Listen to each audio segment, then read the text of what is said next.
The World Wide Web, the Internet, or just the web, or whatever you want to call it. It goes without saying that the thing is here to stay.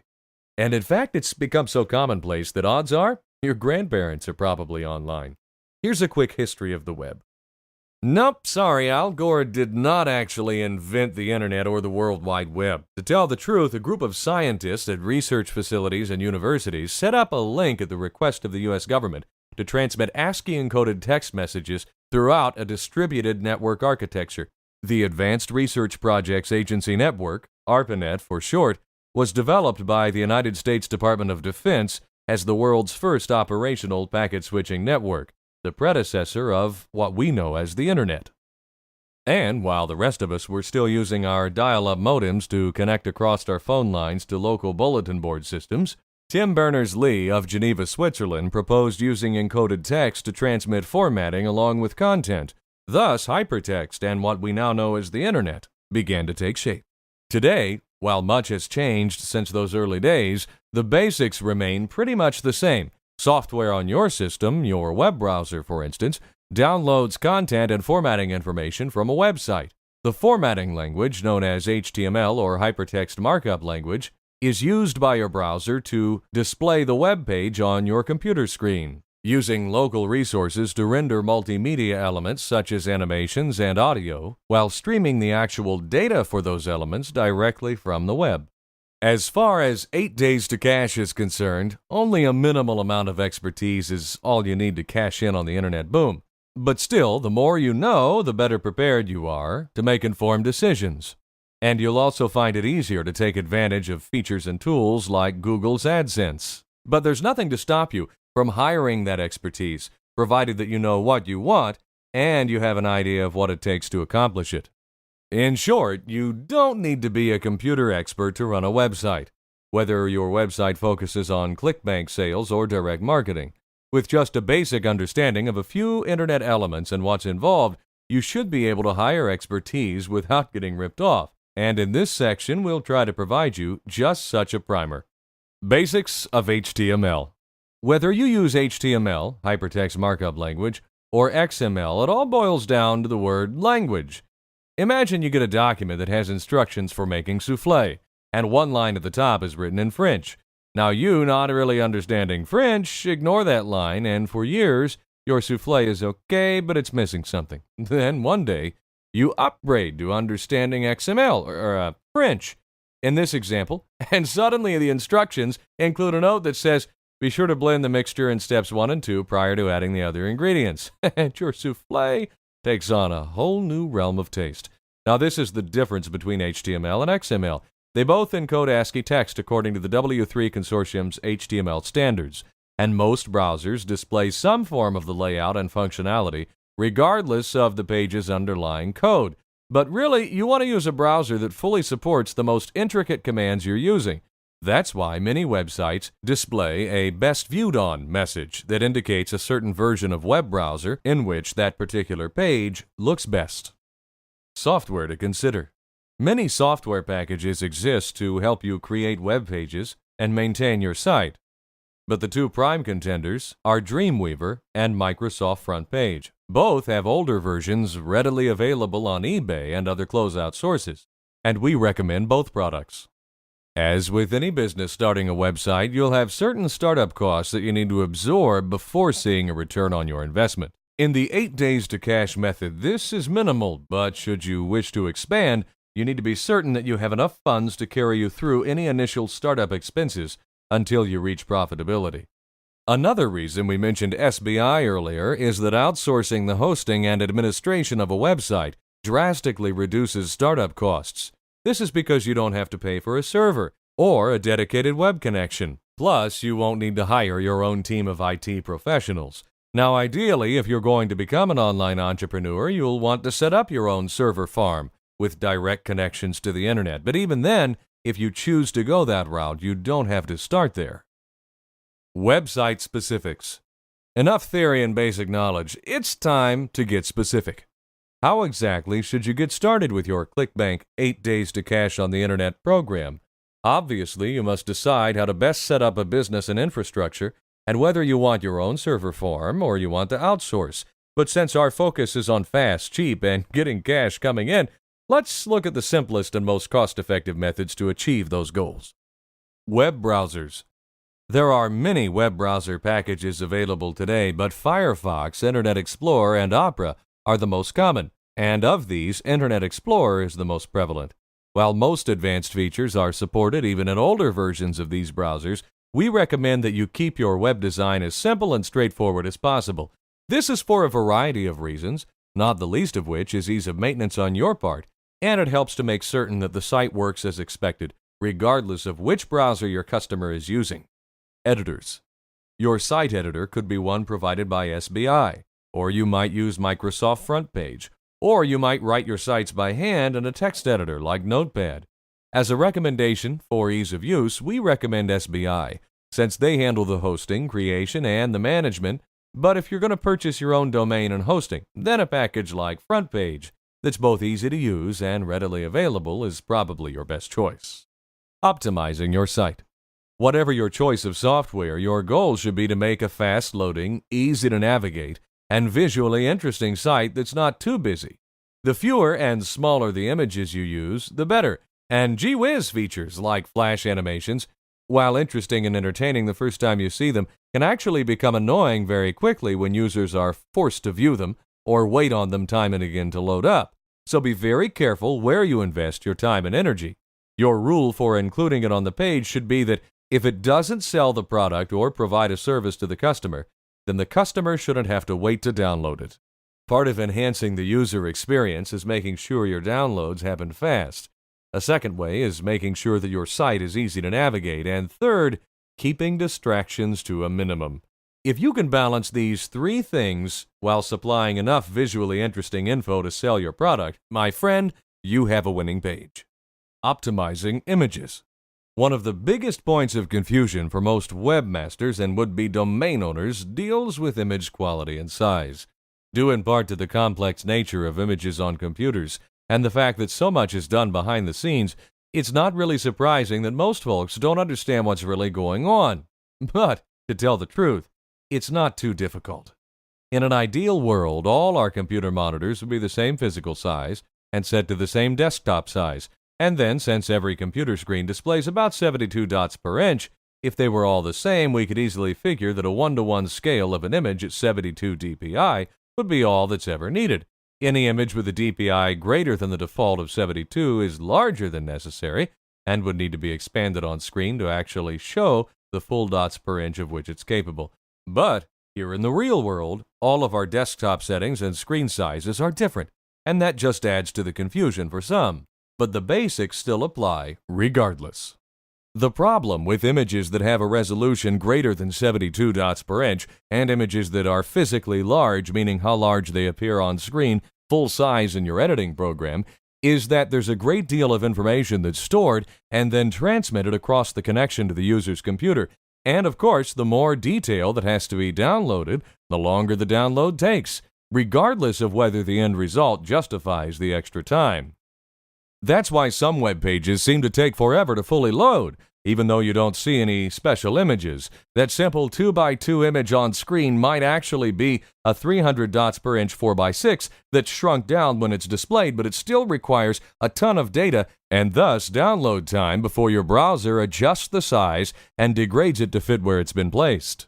For a little more insight, you can visit sites like ehow.com or take a look at the online help in your web designer software program like FrontPage or Dreamweaver. You can also get your hands on software that's designed to optimize image size based on your intended usage, and many web page publishing packages have built-in optimizers as well. But if you simply keep in mind that 72 dots per inch is what is shown on screen, and that so long as the visual appearance is good, it's good enough, you'll do fine. Image formats. There are many image formats to consider. The most common on the web are JPEG or JPG, and the next most common is GIF. In the web world, these formats are king, but for storage and manipulating images, both of these don't foot the bill very well. JPEG formats lose quality every time you save the image, and GIF images are restricted to only 256 colors. For saving originals, or for editing purposes, a TIFF or a WMF format is widely accepted, although many packages like Corel Draw and Corel Paint have proprietary formats all their own. Hosting your site. Originally, the only way that you could get onto the internet was to have a Unix server that connected via a modem to the backbone and then shared information via BBS-like systems. As the internet expanded and took off, more and more servers came up and the structure became much more solidified to the point where virtual servers became all the rage. And by simply dialing into an existing server and connecting via whichever available IP address it had free at the moment, you could access the web. Now, this is the most common method of connection for most of us who use DSL or dial-up or cable. On the other hand, for heavy-duty business connections, and not quite so common for residential service, are dedicated internet connections with static IP addresses. A static IP address is a number that's assigned to a physical computer by the Internet Service Provider, or ISP, to identify it, much as a phone number identifies you as the owner of the telephone. Computers use IP addresses on the Internet to look up and communicate with other computers. So when you type in a friendly name, your computer asks a DNS or domain name server to find the actual IP address for that name. Then your computer is routed to speak with that machine, much as calling an operator and asking to be connected to a particular named person in a city would do for you back in the days when Ma Bell worked. Now, ideally, every computer would have its own static IP address, but there simply aren't enough IP numbers to fulfill the growing need, much less the potential need if people continue to go online. Now, for this reason, most internet service providers charge an additional fee if you want a static IP address to host websites. Or you can use what's called dynamic DNS service, and you'll either enable your site to be seen as existing on the web and allow you to host your website right in your home, or you can pay someone else to host the site for you. Do it yourself. If you choose to obtain a static IP address or a DNS service to simulate the same and create your own server, then welcome to the world of geekdom, my friend. You need to know what expert computer skills and dedicated and timely security updates and backups are critical at all times, and if you can manage that, then you'll be just fine. Buying a server. Depending on what you intend to do, you might not need much hardware to host your site. Even an old 486 with internet capability is more than capable of hosting a simple ClickBank site, so don't break the bank buying the best top-of-the-line machine you can find. Remember, get what you need, not necessarily what you'd want. Something with some form of backup that's readily available, such as a Pentium 4 Dell server coming off lease by the truckload. Make good choices, and these can be had for pennies on the dollar. Remember, if you buy an expensive high-end server, all the support and maintenance software is likely to be expensive and high-end too. And if you don't need it, why shell out all that cash? Professional hosting services. I know I keep coming back to this, but really it simply makes sense to consider using one of the many hosting services that exists today, especially when you're just getting started, because the added expense of static IP addresses alone can almost pay for monthly hosting fees from some providers. And their built-in nightly backup and security updates make the difference between success and failure in today's market. How to choose a host.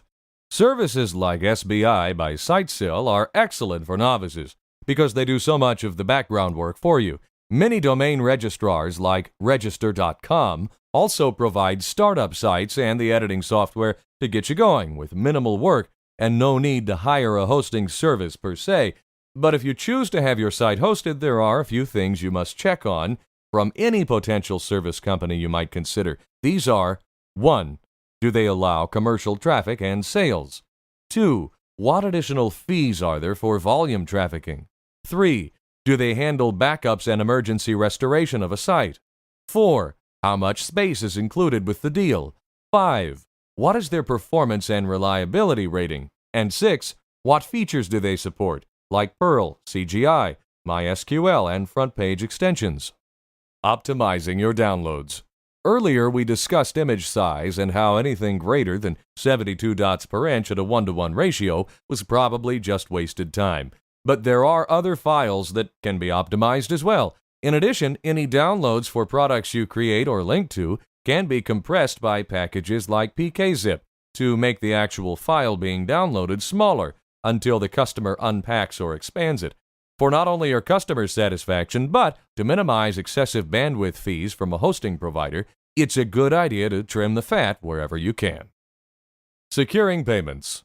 With the 8 days to cash system, we're concentrating on ClickBank products, so payments and fund transfers are pretty much handled seamlessly for you. But someday you might expand or begin selling directly, so understanding some of the behind-the-scenes aspects of exactly how online payments are handled is a good thing to know.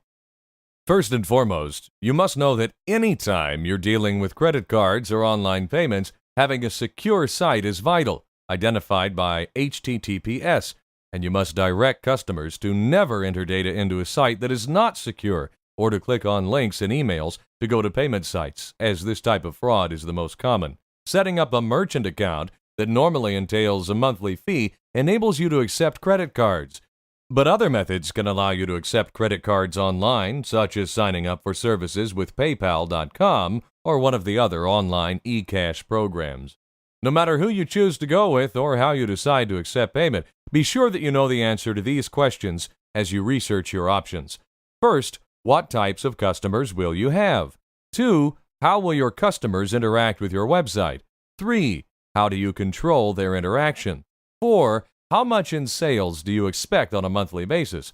And finally, 5, will profits justify the cost?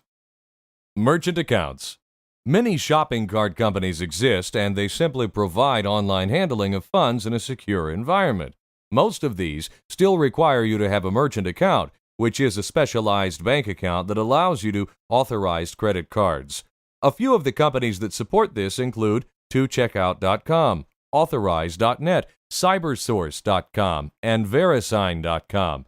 But a great start would be to try your local bank. Many banks, like Bank of America, Washington Mutual, and Wells Fargo, now feature e-commerce gateway solutions.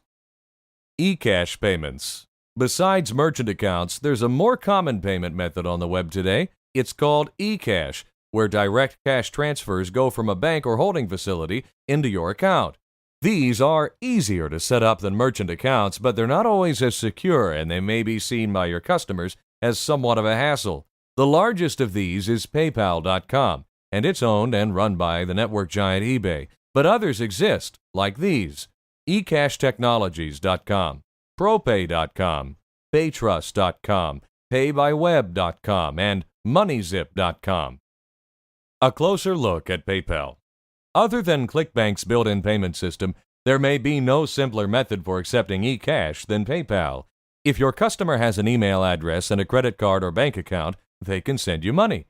For that service and the various guarantees PayPal provides, they charge retailers 30 cents plus 2.9% of the transaction amount. Compare that to the 5 to 6% most credit card companies charge. Although you can lower these fees by signing up as a preferred customer or a PayPal merchant. Now, despite the simplicity and the fairly low costs, PayPal does have some faults. For example, it's nearly impossible to get a real person to address your issues. And if their online forms fail, you just might find yourself on the line for a problem that wasn't yours to start with. Yahoo PayDirect. One of the major competitors to PayPal is PayDirect, which operates in much the same way. Fees are similar, 2.5% of the transaction fee and 30 cents each. And again, they have preferred customer rates, but only if your PayDirect payments exceed $2,000 a quarter. They also have a 2-level security system, a Yahoo ID and a Yahoo security key, both of which are required to use PayDirect. And this is where things might break down. To order from you, your customers must have or be willing to get both of these. eCount. eCount has more features than most of the other payment services. It's actually a debit account system that can be used as both a credit card and as an email-based payment system. Users place funds in their accounts and then they spend that money on the web, or they access the funds via an optional ATM card, just as with many prepaid credit cards. Advantages include the fact that there's no additional fee to spend the money or purchase something, although a $2 fee is applied when money is transferred from a credit card to an eCount account. There are limits, though, since it's only accepted as a MasterCard and only within the continental United States. With great security and privacy features, eCount, for instance, uses Verisign certificates to protect credit card info, as well as full access to contact details, a customer liability statement, and detailed privacy statements. eCount is a great option for a fledgling business. ProPay. One great thing about this service is that you, rather than your customer, signs up at ProPay, which is a big benefit since it protects your customer from being hassled. Just as with credit card systems, when you accept payment from a customer, you go to the site and enter the email address and amount into a form, and the customer receives a payment request email with a unique URL to a secure page. They follow the link, fill in their credit card details or check information, and payments initiated. This is very similar to the system ClickBank employs, and it's one of the better approaches as we see it. Online merchant accounts. In the ideal scenario, you would simply open a merchant account and then accept credit cards directly, doing all the wizardry necessary to set up shopping carts on your websites and protect customer data and so forth. But in reality, startups often don't have the resources or the time to accomplish this. But what if you need to? Well, welcome to the world of tiered services customer billing. Companies like iBill at iBill.com and 2Checkout, that's the numeral 2 then the word checkout.com, offer solutions that outsource billing and credit card processing for a flat percentage of the sale price. You can use their storefronts or add functionality to your websites to enable the e-commerce to attach to their secure servers. In the case of 2Checkout, there's a $49 fee and then 45 cents per transaction plus 5.5%, again comparable to most merchant accounts and much easier to set up and maintain. The pros and the cons of acceptance. Why use ClickBank? As you've seen, there are many things to consider if you intend to deal with payment acceptance. And of course, you must worry about keeping customer records safe, ensuring that customers feel good about giving you their details, and chargebacks too. All of these are good reasons why using ClickBank and its payment methods simply makes sense. Security basics. Whether you decide to host your site as a standalone server with a static IP address or use a dynamic DNS service, or if you go with having it hosted for you, it's a good idea to understand just a little bit of online security. First and foremost are passwords. Never use a password that has part of your name in it or a sequence of numbers. And always try to include at least one uppercase and one non-numeric symbol in passwords. If you must write it down, keep a password locked up in a vault or a safe. And most important of all, nothing is safe if it can be physically accessed. So if you have a server, that server could be stolen. If you have a safe and it's not bolted to the floor, it too could be stolen. Lock doors, lock up computers, and password lock all secure files if you want to keep it as safe as you can. That way, even if you lose your hardware, your valuable customer data is uncompromised. All about domain names. Where do we start when we talk about domain names? Of course, you know the name you type into your browser when you want to visit a particular website, and for the most part, that's the domain name, at least as far as most people ever need or care to know. But when it comes to the internet, we always start with the friendly name or the domain name that exists in English, which you recognize as being the address for the site. For instance, clickbank.com or microsoft.com are easily recognizable domain names that you've probably heard of and probably even visited. But what really is a domain name, and what's all the fuss about? A domain name is really just the English-friendly name that you register with the W3C consortium for your IP address. For instance, goldwing-world.com links to a website associated with its author, and it's owned by that individual, so you cannot use that name. It's already spoken for, unless he's willing to sell it to you. Likewise, many of the best site names might already be taken, and even if they're available for sale, they might actually be worth more than their weight in gold. In fact, sales of domain name leases, or the right to register and use the domain name, have exceeded $7.5 million. And even with the expansion of extensions like .biz, it's more than possible that even higher prices will be paid for the perfect name. Like those hard, semi-clear stones that really aren't good for much other than cutting and etching, the value's not what they're good for, but what they're used for. And while diamonds just might be a girl's best friend, a good domain name is an advertiser's way to riches and fame, and maybe even a few of those stones we were just talking about. Many domain registration sites exist. They're called registrars, like Register.com, and they all basically do the same thing. They sell you, or rather lease you, a domain name. Most of them also have tools that allow you to search for variations of names, like Sellbooks.com, and then they show you existing alternatives if that name is not available. And as with most things in life, compromise is necessary for most of us. Just be sure to choose the best one you can, and then buy it and any near names such as the .org and .net renditions that might be available, just to ensure that no one else ends up riding your future success by creating a copycat site hoping to get some of your business through mistypes and misspellings. Trust us, it's happened before. The group officially responsible for assigning domain names is called the Internet Corporation for Assigned Names and Numbers, or ICANN for short. They are those who are responsible for managing the DNS system and controlling the root domain, and they delegate the control for each top-level domain in a given domain name registry. Each CCTLD, or country code top-level domain, is normally controlled by the government of a specific country, but even then, ICANN has a consulting role. Technically, domain names are not purchased but leased for periods of time, in much the same way as automobiles or real estate. But in many cases, a significant amount of money is given to owners of a given lease to pry away juicy names that are considered valuable due to branding, advertising, or search engine optimization rankings. Some companies offer below-cost or even free domain name registrations if you agree to let them host your site for a period of years, much in the same way as cell phone companies give away phones with service contracts, knowing that they'll make back the difference before the lease period is up.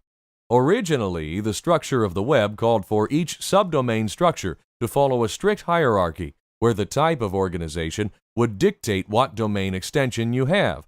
For instance, a .com or .biz address would only be used for businesses of a commercial nature, while .net and .info would be for organizations of a teaching or informational bent. Unfortunately, the idea, while sound enough, was never really enforced, just encouraged, and as such, site operators who wanted to have memorable addresses would register with the .com extension even if they didn't sell goods or match the appropriate structure. In the early days of domain registration, this and other trends such as subdomaining led to what was considered abuses by established companies with trademark rights in the form of cybersquatting, in which a domain name that technically was a trademark word could be purchased and then held for ransom until or unless the company bought it out. To help restrict this, laws and policies have been put into place to allow for forcible transfer in certain instances, but at times, even these rules were misused, and perfectly legitimate site owners had their sites hijacked just because the generic wording of their name came too close to a trademark in some context.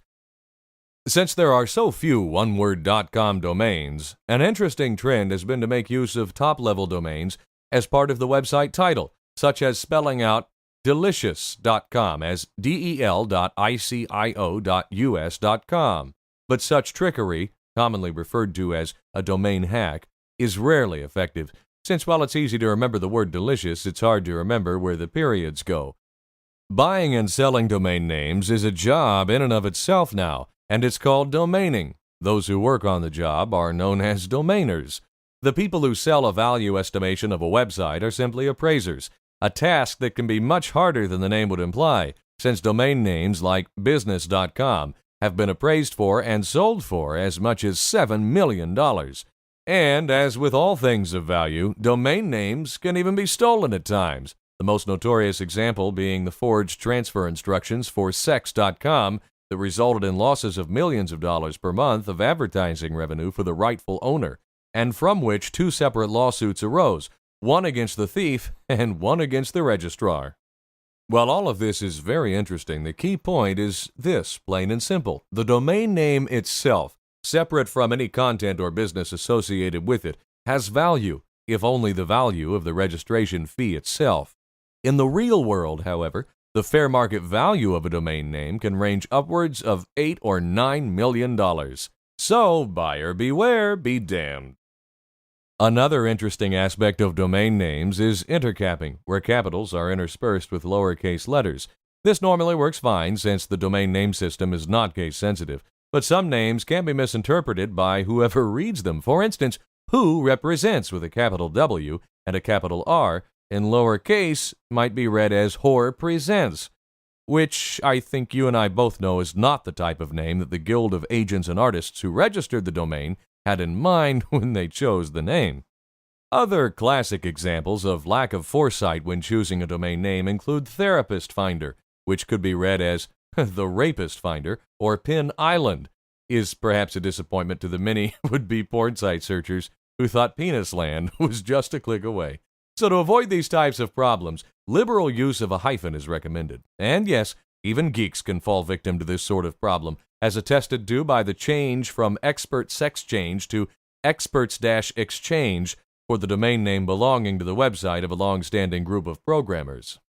Misinterpretation due to intercapping could also lead to legal issues too, as was seen when StealThisEmail.com was threatened due to the belief that Stealth is Email infringed on a trademark to the word stealth held by Leo Stoller. What's in a name? Getting a successful domain. To register a domain as your own is very simple. Simply visit a registrar's website and search for an available name. Then, once you've decided on one that's available, you pay a yearly fee, which can be prepaid several years in advance to reserve the name. Once you're done, you're given details of the name's registered lookup address to provide to your host provider, and in many cases, such as with Register.com and of course with SBI and other hosting companies, they handle registering the domain name and they manage the name in the DNS lookup tables for you.